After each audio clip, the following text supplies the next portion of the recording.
TV, mas daqui a pouquinho, 2 minutinhos, essa galera toda volta a se juntar a gente aqui ao canal do YouTube, porque no YouTube não tem intervalo. E também, para continuar falando de São Paulo, a gente vai chamar mais um elemento para essa conversa, que é o Vinícius Passarelli. Vinícius, muito bom dia, é sempre um prazer te ter aqui. Vinícius, que na semana passada estava comigo no estúdio, a gente trocou. O Vinícius já voltou para São Paulo e agora é o Bruno que está comigo no estúdio hoje. É sempre muito bom te ter aqui, Vinícius. Oi, Natália, bom dia a você, ao Bruno, a todo mundo que nos assiste. Já estamos de volta em São Paulo, né? Semana passada estávamos em Brasília, agora já em São Paulo e acompanhando bastante de perto aí esse início da campanha aqui em São Paulo, né? Com a convenção do Tarcísio. O Haddad já fez a campanha na semana passada, o Tarcísio agora oficializou no final de semana e agora, de fato, começa a campanha aqui em São Paulo, né, Natália? É isso mesmo. O que você destaca, Vinícius? Estava falando aqui com o Bruno que, em relação à convenção do presidente Lula, não teve um grande acontecimento. É que, assim, a comparação é com a do Flávio do sábado passado, né? Sábado retrasado. Sim. Teve Javier Milei, teve a do Bolsonaro, do Jair, teve Michele Bolsonaro em vídeo, Carlos em vídeo, não quis ir para a convenção, Eduardo Bolsonaro, as filhas do Eduardo Bolsonaro falando em vídeo, e Benjamin Netanyahu, enfim, foi uma convenção cheia de pirotecnias. E a do Lula foi um pouco mais conservadora. Foi ali no que a gente esperava mesmo, com pontos importantes de serem destacados, como a gente fez agora. E da do Tarcísio, que é esse candidato que pode vencer em primeiro turno o governo de São Paulo, o Vinícius? A gente até trouxe na semana passada, né, Natália, que havia uma preocupação da pré-campanha do Tarcísio, agora a campanha, em não causar nenhuma polêmica nessa convenção. Então, a ideia justamente era fazer uma convenção que enaltecesse esse amplo apoio do Tarcísio em São Paulo. São 12 partidos apoiando o Tarcísio nessa eleição já no primeiro turno, né? Além do republicano, são mais 12 partidos dentro da coligação, e havia essa preocupação, de fato, de não ter nenhuma polêmica, algo que pudesse roubar a pauta ali da convenção. Então, foi uma convenção mais tradicional, digamos assim, com a presença ali de diversos líderes nacionais desses partidos que apoiam o Tarcísio. Havia também essa ideia da campanha demonstrar força, demonstrar o tamanho dessa aliança, e também uma preocupação para que, por exemplo, o senador Flávio Bolsonaro, que ele estava presente na convenção, fez um discurso ali, mas que ele não roubasse o protagonismo do Tarcísio. A ideia era que fosse um evento, de fato, centrado na figura do governador paulista, que fez um discurso ali bastante dando a tônica ali, né, de qual vai ser a campanha dele, bastante focado ali nas regras que ele fez no governo de São Paulo, na gestão paulista. O Tarcísio vai tentar dar esse tom para a campanha dele, mostrando essas principais entregas. É um governador que tem uma marca muito forte nessa questão da entrega de obras, enalteceu bastante o fato da Cracolândia ter acabado aqui em São Paulo, né, que é uma das marcas da gestão dele, aquela paisagem, pelo menos, que a gente se acostumou a ver aqui nas ruas assim, do centro da capital, da Cracolândia não existe mais. Tem diversas matérias, inclusive do Metrópolis, mostrando que houve, na verdade, uma dispersão desses usuários de drogas, mas, de fato, ele está entregando para essa campanha o fim da Cracolândia no sentido ali mais claro. Então, teve todo esse foco. O senador Flávio Bolsonaro fez um discurso ali bastante crítico ao PT, dizendo que o PT boicota São Paulo. Também essa linha bastante clara da campanha do Tarcísio em dobradinha com o Flávio, em trazer essa crítica ao PT, né, de que o PT, o governo Lula, atrapalhou alguns planos ali, algumas obras, alguns projetos em São Paulo. E o Tarcísio, portanto, fez esse discurso aí bastante voltado à gestão aqui. Fez críticas também ao Fernando Haddad, que é o seu adversário na disputa, né? Fazendo críticas à política econômica do governo Lula tocada pelo Fernando Haddad. Então, é um pontapé do Tarcísio de final de semana, consolidando aí essa ampla coligação em apoio, até em contraste ao próprio Flávio Bolsonaro, que não conseguiu reunir esses partidos na sua coligação, no seu palanque nacional, né, Natália? Então também tem um pouco esse contraste aí entre a convenção do Tarcísio e a convenção do Flávio, que foi na última semana, a convenção nacional do PL, mostrando essa diferença ali dos apoios em São Paulo em relação à disputa nacional. Pois é, Bruno, o Tarcísio é essa figura que está bastante fiel ao bolsonarismo, né? Ficou esperando ali até o último momento para saber se era ele o ungido, não foi. Tinha uma clareza de que ele certamente teria uma campanha com uma performance muito boa. Não aconteceu a eleição, a gente não sabe o que vai acontecer. Tudo pode acontecer. A gente está falando aqui de Brasil, política no Brasil. Mas ele continua performando muito bem nas pesquisas para o governo de São Paulo, fez discurso na convenção do Flávio, agora também fez o seu discurso ali, mas teve o Flávio presente. Ali parece que, a gente estava falando aqui, o Vinícius mais cedo, da confusão entre Flávio e Michele. Michele não participou ontem, mandou carta, coisa ali está um pouco sensível ainda. Mas em relação a Tarcísio e Flávio, Bruno, parece que a coisa está bem azeitada, né? Eles estão fechados para ganhar essa eleição, tentar, né, ganhar essa eleição com essas campanhas nacionais e também com a ajuda de São Paulo. É muito interessante que em São Paulo, quando talvez o Tarcísio ele consiga reunir dois elementos que formaram as eleições paulistas desde a década de 90, né? Ele consegue, de alguma maneira, ter uma coisa meio do malufismo junto com os tucanos. Parece que houve uma junção ali, aquela coisa da gestão tucana, mas com um viés mais conservador que o malufismo empregava no estado de São Paulo. E isso faz com que, para o pessoal de casa entender, o eleitorado de São Paulo é dividido, 50% basicamente está no interior do estado e 50% na região metropolitana da capital. No interior do estado, a distância que o Tarcísio consegue em relação ao Fernando Haddad é gigantesca. E é aí que ele vence, hoje, nas projeções, as eleições para governador. Na região metropolitana é onde o PT consegue ter alguma presença mais forte, porque você tem alguns problemas em São Paulo que, apesar do discurso em relação à segurança pública, que os enfrentamentos ao PCC, que teve até aquele episódio que ficou marcado logo no início da gestão do Tarcísio lá no Guarujá, depois você tem a questão da Cracolândia, tudo isso passando no ponto segurança pública, mas ao mesmo tempo que a gente está vivendo isso, essas ações do governo Tarcísio, talvez, quando você faz grupos qualitativos na cidade de São Paulo, talvez a sensação de insegurança nunca foi tão grande em São Paulo. É muito engraçado, é dicotômico isso, mas as pessoas enxergam no governador Tarcísio uma boa vontade e uma coisa interessante. Tem um adjetivo que sai em toda a pesquisa que se faz em relação ao Tarcísio, de que ele não é político, de que ele é técnico.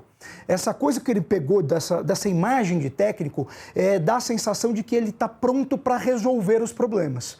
Por mais que eles sejam difíceis, por mais que eles sejam... ou seja, não é falta de vontade do governador, é um pouco de que ele precisa ainda entender a forma como vai se resolver esses problemas. Mas há uma sensação de que ele é um cara preparado para tocar o estado de São Paulo. E isso faz com que ele tenha uma rejeição baixa na cidade. E mesmo que você tenha esse voto de oposição no Fernando Haddad, hoje na capital e na região metropolitana, mesmo assim há um equilíbrio. Então, com um equilíbrio nesses 50% do eleitorado e uma larga distância no interior do estado, o Tarcísio é muito favorito a vencer essas eleições em São Paulo. Evidentemente, como você disse, a gente vive num house of cards diário, né, no Brasil. Né? Tudo pode acontecer. Sim. Mas, em condições normais de temperatura e pressão, o governador Tarcísio é muito favorito à reeleição. E indo bem novamente, né, ele vai crescendo ainda mais com essa importância dentro do bolsonarismo. Talvez vire um grande problema para a família Bolsonaro, para os filhos ali, né, que querem continuarem herdeiros do capital político, do espólio político de Jair Bolsonaro. A gente, daqui a pouquinho, vai falar de Javier Milei, sobre, inclusive, se é bom para o Milei o Flávio Bolsonaro vencer as eleições de 2026, né? E aí, claro, passar o Milei dessa grande liderança de direita na América Latina. Por enquanto, o Milei é esse maior líder, né? Será que é interessante para o Milei o Flávio vencer as eleições? Talvez não. pode ser também uma questão, um problema, ô Vinícius, para o bolsonarismo, o Tarcísio continuar com uma boa performance, no sentido de problema, na verdade, só para os filhos, né? Que é isso. São eles que querem continuar com o espólio do Jair Bolsonaro. Nos bastidores aqui do governo de São Paulo e no bolsonarismo em São Paulo, né, os aliados ali mais ligados à ala bolsonarista do PL, essa conversa é muito frequente, né, de que existe essa cobrança muito forte de que o Tarcísio se engaje mais na campanha do Flávio, e há um sentimento desses bolsonaristas aqui em São Paulo, dessa ala mais ligada ao Flávio, ao PL, mais fiel ao bolsonarismo, de que o Tarcísio não tem se empenhado o suficiente, e há uma leitura, inclusive, de que ele teria, de fato, esse cálculo, né? O Tarcísio tem feito esse cálculo de manter uma certa distância calculada do Flávio, pensando em 2030. Assim, o Tarcísio ele não teria tanto interesse assim, em apoiar o Flávio, porque ele sabe que em 2030 talvez ele possa ser o candidato, de fato, à presidência da República, apoiado pelo bolsonarismo. Os auxiliares mais próximos e o próprio Tarcísio, eles tentam amenizar isso, dizem que não, que o governador ele não tem essa ideia ou essa pretensão pensando em 2030, que é um cara muito focado mais ao curto e ao médio prazo, né, pensando ainda no governo de São Paulo, negam que ele tem essa pretensão nacional, mas é um tema muito recorrente aqui em São Paulo, já não é de agora, né? Acho que a gente pode dizer que ao longo de todo o mandato do Tarcísio houve essa conversa, a gente acompanhou isso muito de perto. O Tarcísio ele foi muito pressionado ao longo do mandato dele sim se colocar como candidato, ele era o cara preferido ali do centrão, dos partidos ali do centrão também, do mercado financeiro aqui em São Paulo, do setor produtivo. Então, dentro do Republicanos há esse certo ressentimento até com o PL e com o Flávio Bolsonaro, enfim, em última análise com o ex-presidente Jair Bolsonaro, de não ter ungido o próprio Tarcísio como candidato a enfrentar o presidente Lula já nessa eleição. Então, há até esse certo mal-estar ali do Republicanos com o Flávio Bolsonaro. A gente lembra que o partido do Tarcísio, o Republicanos, ainda não confirmou se apoiará o Flávio Bolsonaro no âmbito nacional. O partido, na terça-feira, deve anunciar se de fato apoia ou não o Flávio Bolsonaro. Pelo que a gente escuta ali dos membros, dos quadros do partido, a tendência é que o partido, assim como outros partidos ali do Centrão, né, o PP, né, o Progressistas, enfim, principalmente, declare uma neutralidade nessa disputa. O Marcos Pereira, o presidente nacional dos Republicanos, ele estava presente na convenção do Tarcísio, então dividiu o palanque ali com o Flávio Bolsonaro. Havia até uma certa expectativa sobre a fala dele, né, se ele sinalizasse algum apoio formal ao Flávio, e ele foi, na política a gente tem que ficar muito atento a esses detalhes, né? Ele fez uma fala em apoio ao Flávio e deixou claro que o Republicanos apoia o Flávio em São Paulo. Ele deixou bastante clara essa distinção, já para não alimentar ali especulações de que o Republicanos estaria na coligação do Flávio no primeiro turno. A tendência é que não esteja. A Daniela Marques, que é a ex-presidente da Caixa Econômica Federal, é uma pessoa que está muito colada ao Flávio nesse momento da campanha. Ela é o homem forte ali da área econômica da campanha do senador, é do Republicanos e é uma das principais cotadas para ser a vice, né, da chapa. E ela não está, embora ela seja do partido, né, seja afiliada ao Republicanos, ela não tem um apoio ali, de fato, das bases partidárias do Republicanos. Então tem toda essa questão aí ligada ao Flávio, ao Republicanos, e o Tarcísio no meio disso, né? A gente vê em São Paulo, como eu disse, essa ampla coligação do Tarcísio, são 12 partidos em torno dele, o que não acontece com o Flávio, e tem esse elemento a mais aí, que é o fato do Republicanos e os outros partidos também, que formalmente estão apoiando o Tarcísio, mas não estão apoiando o Flávio no primeiro turno. Outro elemento que a gente vem falando, né, Natália, né, nesse tabuleiro aqui em São Paulo e também na política e na eleição nacional, é o PSD do Gilberto Kassab. Existe uma pressão nos bastidores também muito forte de tentar aproximar o Tarcísio do Caiado, né, do Ronaldo Caiado. São vários aliados do Kassab que têm um bom diálogo, uma boa influência ali em torno do Tarcísio tentando fazer essa aproximação, né? O PSD é um partido que tem muitos prefeitos do interior paulista, então essa dobradinha ali, Tarcísio, né?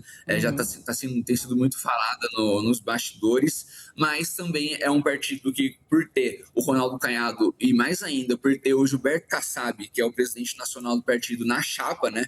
Como candidato à vice-presidência do Ronaldo Caiado, também houve esse cuidado, inclusive, da campanha do Tarcísio e do próprio Kassab, né, em não aparecer na convenção do Tarcísio. O Kassab não estava presente, ele chegou a publicar uma nota uns dias antes, justificando a ausência dele, dizendo justamente que ele não queria constranger o Tarcísio de Freitas pelo fato do candidato do Tarcísio à presidência, o Flávio Bolsonaro, estar presente também na convenção.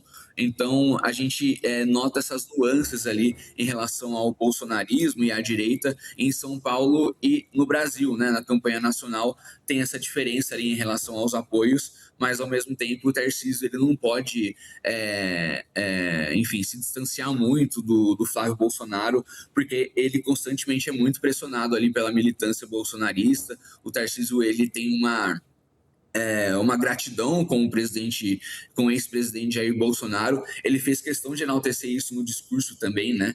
Ele fez uma fala ali falando do presidente Jair Bolsonaro, que foi o cara que deu a chance dele. Ele até falou, ele foi o cara que deu a chance de eu fazer tudo que eu queria, que era tocar a infraestrutura pelo país. Então, de fato, o Jair Bolsonaro é a figura que projetou o Tarcísio, né? Colocou ele num ministério de destaque, que era o Ministério da Infraestrutura. Depois ungiu, foi ele que apostou, foi ele que teve a ideia de lançar o Tarcísio como candidato ao governo de São Paulo em 2022. Então, o Tarcísio ele fica sempre nesse cálculo ali de fazer os seus acenos à base bolsonarista, ao mesmo tempo que começa a ganhar voo próprio nessa campanha. Essa campanha que vai ser um teste político para o Tarcísio também, porque na última campanha a gente lembra o Gilberto Kassab, né, o PSD, deu uma estrutura muito forte de campanha para o Tarcísio, né? O Kassab apostou na candidatura do Tarcísio e deu toda a estrutura ali para ele, para essa campanha. Agora, ele não vai contar com essa estrutura do PSD. Embora o partido esteja apoiando o Tarcísio aqui em São Paulo, o PSD tem a sua campanha presidencial própria, não deve se engajar tanto assim na campanha aqui em São Paulo. Então, o Tarcísio ele tem, embora seja uma campanha em que ele já esteja muito à frente nas pesquisas, né, ao contrário da campanha anterior, ele tem esse desafio também de tocar uma campanha sem essa estrutura partidária que o PSD ofereceu para ele na última. Então agora ele vai ter que contar, por exemplo, muito mais com a estrutura do MDB, né, que é o partido que está na vice da chapa dele agora com o Felício Ramute. Foi um movimento costurado pelo próprio Tarcísio, né? O Felício não era um cara do MDB, era um cara do próprio PSD, né? E teve até uma rusga com o Gilberto Kassab nessas articulações ali em torno da vice. Então o Tarcísio conseguiu trazer o MDB para a chapa dele, articulando junto com o presidente do MDB, o Baleia Rossi, saída para o Felício, para o MDB, para poder trazer o partido nessa vice. E é o partido que, de fato, deve dar uma sustentação ali ao Tarcísio, junto, claro, ao seu próprio Tarcísio. É bom lembrar do MDB, porque é um partido importante aqui em São Paulo e importante também em torno da figura do Ricardo Nunes, né, o prefeito da capital paulista, que é um cara muito próximo do Tarcísio e que vai se engajar bastante nessa campanha. O Tarcísio foi um cara extremamente importante para a eleição do Ricardo Nunes na campanha municipal, né, em 2024. Então o Ricardo Nunes é outra figura ali que estava presente nessa convenção, fez um dos discursos mais duros ali, mais enfáticos, né, subiu o tom nas críticas ao Fernando Haddad, chamou de professorzinho, de nariz empinado, enfim. O Ricardo Nunes fez um discurso até mais forte que o do Tarcísio contra o Haddad, e é uma figura também, o Ricardo Nunes, que tem se aproximado muito do bolsonarismo. Então ele tem sido um dos personagens mais importantes nessa ponte ali entre o Tarcísio e o Flávio Bolsonaro. Conversando com os aliados aqui em São Paulo, a leitura é que o Ricardo Nunes hoje é um cara muito mais engajado até na campanha do Flávio do que o próprio Tarcísio de Freitas. Tá certo. Vinícius Passarelli, nosso novo colunista de Metrópolis.com. Não dá para dizer seja muito bem-vindo, porque o Vinícius já está há um tempão no Metrópolis. Mas muito sucesso no seu novo desafio profissional aqui dentro do Metrópolis. Vinícius, e volte sempre no Acorda Metrópolis.